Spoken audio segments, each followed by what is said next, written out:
Another set, another Tier 0 Dragon Empire deck. Yet another comeback story, Bavsargra has transformed from a complete joke of a deck to the undisputed queen of the meta.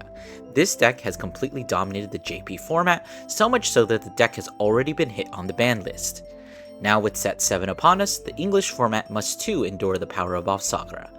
It's been a while since I made one of these videos, so as a reminder, we're going to take a look at the deck, see what makes it strong, and how you can beat it. Bavsargra was initially released back in the first few seasons of Overdress as the 6th start deck.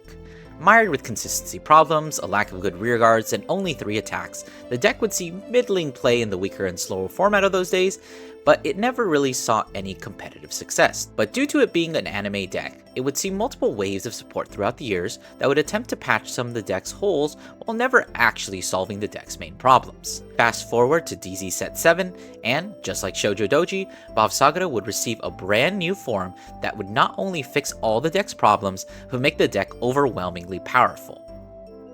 Let's start off with the Rideline. Riding into the Grade 1 allows you to search for one of the 2 new arms. However, if you want second, you get to add both of them instead. When the Grade 2 is written over, for a 1 CB, you can dump 2 arms and then immediately arm a card from your drop. Bavsargra herself is a wall of text full of only good effects. Aside from being treated as the original Bavsargra, she can put a card from hand to soul in order to arm a card from drop. Like the original, when she's armed with 2 arms, you can Soul Blast 2 to retire your opponent's front row rearguards. Unlike the original, you draw a card if no cards get retired. Furthermore, when she gets armed, just like the original, she can revive a Grade 1 or less card from the drop zone.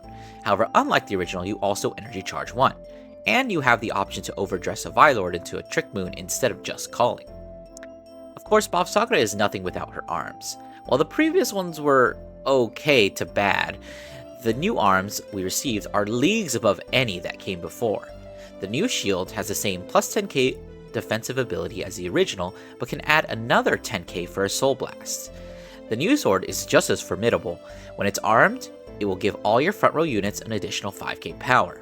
Additionally, when Bavsargra attacks a Grade 3 Vanguard, you can have her gain an additional drive with the sword falling off during the end phase. Of the new cards, none is probably more impactful than Yugmashad.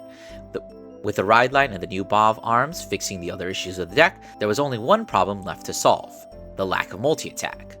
And wouldn't you know it, this card fixes that problem. When he's placed from hand, you can EB3 and discard an arms to draw 2, then if your opponent is at Grade 3, he gets another 5k power.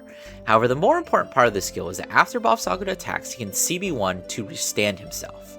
Other notable cards include Cindy, who allows the deck to tutor cards from drop, and Vylord, who increases the front line's power thresholds to insane heights. Davidstia and Apalra can further compress the deck and also serve as attackers in a pinch. Thanks to the Rideline, the deck naturally thins out 3 to 4 cards out of the deck. Additionally, other rearguards such as Davidstia and Apalra will further thin cards out of the deck. All this leads to a deck that is extremely consistent and pretty much guaranteed to set up its ideal board every single game. Add to that the inherent power of filtering cards from the deck, and 3 drive checks every single turn, and we're left with a deck that can easily hit 2 to 3 triggers on any given turn. Typically, when Bushiroad tries to balance out decks, those with only 3 attacks per turn are given the ability to make their numbers reach astronomical heights. Over the course of Bavsargra's existence, the majority of her support has been focused on fixing her problems in this manner. As such, it's not uncommon for numbers to reach into the 40k range for any given attack. On its own, large numbers aren't really a problem, but it's when it's combined with the next strength that things get out of hand. Just as 3-attack decks are balanced with large numbers, multi-attack decks tend to be balanced by having smaller numbers. Unfortunately for us, Bavsargra has been graced with both. While the front row attackers can gain their own power, when we add in the front row power gain from the sword, the 25k booster that is Trick Moon, and the additional 10k to front row from even a single Vylord, the power compounds into massive numbers. This means that each attack can typically represent nearly a guaranteed damage, a PG, or 2 to 3 cards ripped from the hand. As with any Rideline where the Grade 3 is the main archetype, Bavsargra suffers from a weak early game. The arms that it searches out, while technically cards in hand, serve as nothing more than bricks until turn 3. This makes the deck fairly vulnerable to early game rush, as many of the cards in their hand will be either pieces or non-shield. Unfortunately, Bavsargra is not as helpless as other similar decks. Thanks to cards like Cindy and Apara having effects that can be used even if they get retired, these cards can be called early and used to mitigate rushing. With the ability to attain all other types of resource with ease, CB remains as the only resource a Bavsargra player may be starved for. The Rideline and Vylord consume CB for fairly useful effects, however the primary use of CB is the multi-attackers. As with many decks, each counterblast represents an additional attack.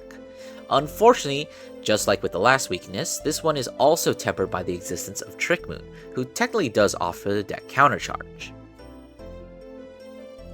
Hopefully by now you've realized that the vast majority of Bavsargra's power comes from the Vanguard itself, both its skills and its name. Even though the deck can search multiple cards in the first couple of turns of the game, they are all worthless until turn 3.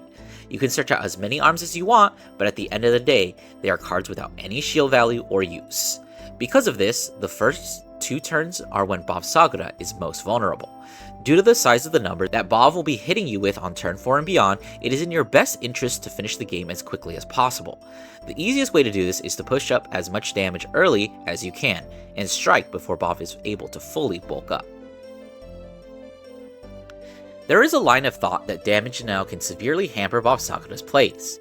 To a certain extent this is true. If Bavsargra is ridden without any CB, they miss out on the search from the grade 2. Without CB, they lose access to Vylord's skill. Probably the most important usage for CB is the multi-attack, and without it, Bavsargra is locked to just 3 attacks every turn. However, there's a lot more to consider that makes this line of play less viable. First off is Trick Moon. Its ability to countercharge allows a Bav player to make multiple lines of play even with only 1 CB. Okay, so maybe the best way is to keep them at 0.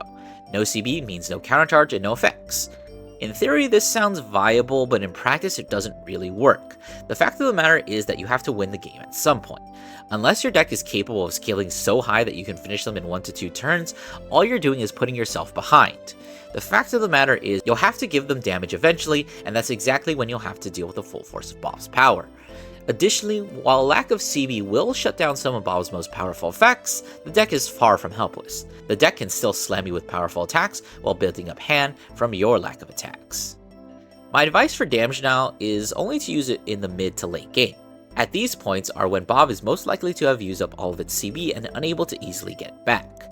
Basically, if the Bav player is at 4 with 1 open CB, don't attack them with 1 crit attack unless you're willing to deal with 5 attacks. As with any deck that casually throws out enormous numbers, guarding early makes it much easier to take those large swings. Keep in mind that even if the number reaches 70k, it's still just 1 damage. As long as you're able to take the hit, it doesn't matter how big the attack gets. Another reason why it's important to finish the game as quickly as possible is that you're really on a timer. Despite acknowledging that the cards the deck filters out of the deck are essentially bricks, at the end of the day, the more non-trigger cards that get pulled out of the deck, the easier it will be for the Bav player to hit triggers. Adding to that the 3 drive checks the deck will consistently get, and you're looking at a high likelihood of at least 2 triggers on every drive check. And of course there's always the looming threat of Direct Veda.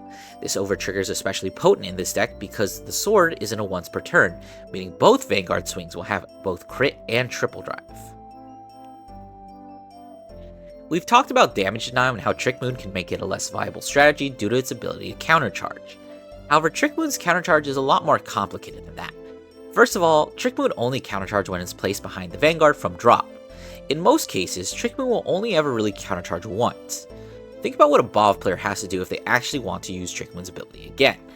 That Trick Moon behind the Vanguard either has to be removed by the opponent or would have to be overcalled to call another Trick Moon. Add to that many times that Trick Moon will be overdressed into Vylord, and you really have to think, are they desperate enough for a counter that they would overcall a Vylord? Most of the time, the answer will be no, especially considering that the skill calling the Trick Moon is Bavsargra's own once per turn skill. Given that Bavsargra has access to retire, you might be tempted to play in such a way where you empty out your own board. However, this can be counterintuitive in many cases. Remember that if Bavsargra doesn't retire any rearguards, they draw a card instead. In the decision between taking a minus to your board or letting your opponent plus, the choice should always be to take the minus. Allowing the Bav player to draw another card means that they have more options and potentially a more compressed deck. Because of this, you should ideally be leaving at least 1 rearguard in your front row to be retired by Bav's skill. Unfortunately, not every deck is able to clear out its own rearguards, so depending on what you're playing, this might not even be a consideration.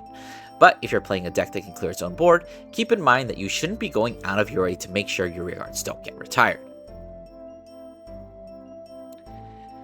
When it comes to specifically countering Bavsargra, there isn't a whole ton you can do. Normally adding a bit of removal would be beneficial considering that Bav is very reliant on its rearguards to reach high numbers. To a certain extent, having the ability to remove you Mashad without attacking into it allows for more aggression against the Vanguard, but when it comes to the most important rearguard, there's no mistaking that it's Vylord. Unfortunately, Vylord sits in the back row, making it unable to be attacked, and has resist, preventing it from any other removal. A very few select decks have the ability to get around resist, and there are even fewer options if you look generically. This is the reason why Rush is probably your best option. Bavsargra is going to hit you with large numbers, and there really isn't a thing you can do about it. Outside of playing cards with high shield value, your best bet for guarding large attacks would be counter heals. While technically both counter crit and counter attack heals, the former will only work against the Vanguard, making the latter the better option. As in most cases of Tier 0 formats in Vanguard, there are some decks that are going to be better equipped to deal with the best deck in the room. However, just being good at countering the deck isn't always enough.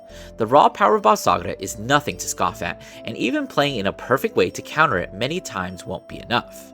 I hope that you can take some of what you've learned here, and hopefully steal a couple of wins from Bav players.